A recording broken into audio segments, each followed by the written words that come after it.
বুবলির মতো হয়েছে, খুবই সুন্দর, খুবই সুইট।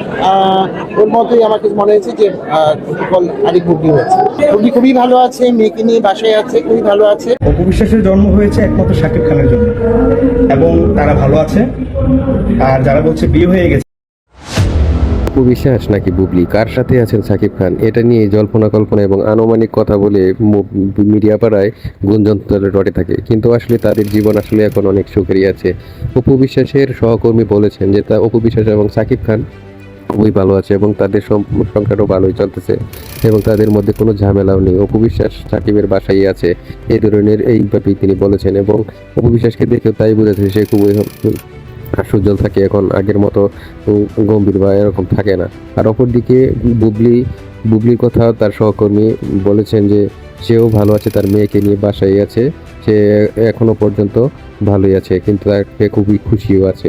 কিন্তু সাকিব খানের সাথে নিয়ে এখনো কোনো কথা বলেনি তার সহকর্মী। তবে তিনি সাকিব খানের যে দুই ছেলে সন্তান হয়েছে, দুই বুবলির এবং অপুর কাছে, তাদের স্বীকার করেছে। কিন্তু অপু বিশ্বাসের ট্যাগ করা যে তার মেয়ে শার্লিন খান, তাকে নিয়ে এখনো কোনো কিছু বলেনি সাকিব খান। এটা নিয়েই যত জল্পনা কল্পনা চলছে। কিন্তু মিডিয়া পাড়ায় যেসব নিউজ ছড়িয়ে থাকে আসলে সেগুলো সঠিক নয়, সঠিক নিউজ আসলে পাওয়া কঠিন। তারা ভালোই আছে। আপনার মতামত জানাবেন।